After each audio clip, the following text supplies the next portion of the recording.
We're here with Nate from Tuned by Nate. He's come all the way from the US to support a couple of cars here, and we've got Max Areto's Nissan S15, and we just wanted to have a little rundown of the spec list on this car. The first thing that struck me, Nate, is it's obviously a little bit modified. No SR20 in that engine bay. You've got the VQ35, and on top of that, it looks like it's running a pair of turbos. So, what was the impetus behind changing from the SR to the VQ?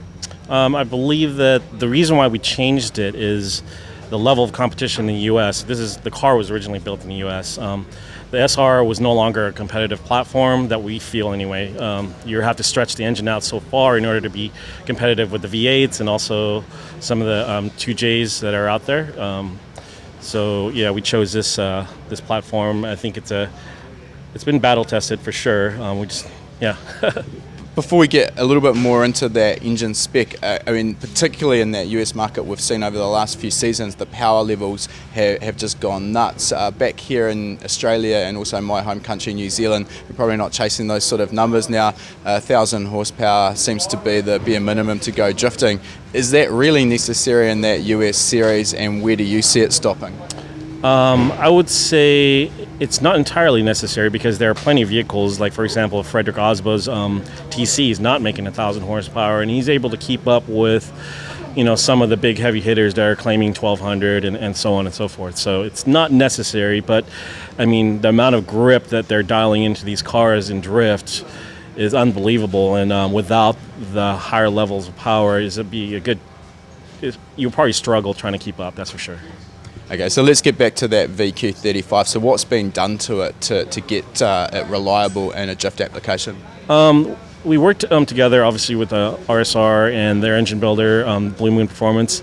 We wanted to create an engine that's going to be reliable, so we wanted to not go too crazy with it. BC, they make a really great stroker kit, and that's what we chose to use. And instead of actually running a 3.8, we decided to do a 3.7, because we wanted to just keep the Nickel liner, keep the bore stock. A lot of people have issues with overboring. They reduce the actual bore spacing, and they blow head gaskets and whatnot. We wanted to avoid that entirely, so we worked with CP, designed some special pistons to the specs that we wanted. Make sure we're not going to top the valves. We're going to rev this thing out to about 8,000 RPM. Yeah, I mean, we've done a lot of things. I would say, on a medium side of things, not in the higher end, trying to big lift cams. We're actually running the factory camshafts in this thing because in drift, you want to maintain torque rather than horsepower, I think. Mm-hmm. Okay, so you've also got a pair of turbochargers on there. What turbos have you got on there, and what sort of boost are you running? We're actually running the Garrett GTX 2867, and we're not running a whole lot of boost. We wanted to maintain a level around about 850, 900 horsepower, and we're running about 1.5 bar, 1.6 bar at the very top, and we're able to achieve that quite easily with this setup. So I can imagine with that turbo setup and a 3.7 litre 6-cylinder engine, you should be getting quite a wide power band? Absolutely wide, yeah. We're developing around about 890 foot-pounds of torque at about 3,500 RPM, and it pretty much holds it. Drops about a couple hundred, foot-pounds of torque towards the end at the RPM res there, but, it does its job. When you can rev that out to 8,000 RPM, that's a super wide power band. Obviously, a lot of the other competitors we're seeing go to the V8 engines now. How do you see that? Is there still a deficit with the 6-cylinder? I think we've covered it pretty well with the twin versus running a single. We've had quite a few drivers drive this car, and they're very impressed with the torque delivery. And even without running the nitrous, they said you don't even need it with this setup, and which makes us happy because that's the whole idea. Keep it simple, right? So you actually don't have nitrous on this? No.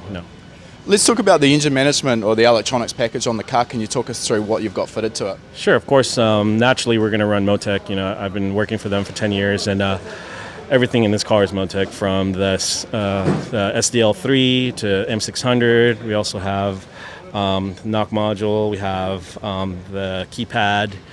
We have the PDM, I believe we have PDM 15 in this car, which is to control the power management of the vehicle. But even front to back, it's all MoTeC, yeah. You just mentioned you've got the knock module on there which monitors the knock sensors for detonation. Yep. How critical is that in your tuning sort of strategy with a competition drift car? I believe with the knock module is something you should have in all engine builds. You will never effectively find mean best torque without it. I mean, that's just the reality of it. You know, you're just guessing in the dark. You could probably put some copper tubes on there and hook it up to your stethoscope. You know, when you're running on a dyno. But as far as monitoring individual cylinder knock, you can't replace that. You know, So when it comes to actually tuning a competition high-level drift car like this, is there anything special or different you're doing in your tuning strategy to account for the way the car's going to be driven? Well, with all my tune-ups, I usually run the engine itself around about 85%. You know, there's no point in trying to, push for the magic number, just because these cars are getting beat up. I mean, they're on the rev limiter quite often, so you don't really need to be on that edge. Really, that's really what my policy is for most of the engines I tune in. And if we need to, we'll step it up. Yeah. Mm-hmm. So a safer, more conservative tune so that the car can be beat up on consistently and still remain reliable. Obviously that makes sense. Let's talk about the rest of the engine package and the fuel system. What have you got there? The fuel system, originally in the U.S., we started out with a Weldon pump. I don't remember the exact number of the Weldon pump, but I mean, I've used that in drag racing, which is kind of like where I started all this. And it worked out really well. Unfortunately, with the Weldon pumps, with everybody knows that ever used it, it's almost louder than the engine. So the drivers really complained and said, look, can we use something else, Nate? Something a little quieter. So we went the other route with the Aeromotive A1000, and we used a Bosch 044 as a lift pump from the main tank to the actual search tank. Yeah. Mm-hmm. The other thing I noticed with this car is you've got the radiator fitted in the back, which again seems to be a fairly common trend with competition level drift cars. What's the advantage there?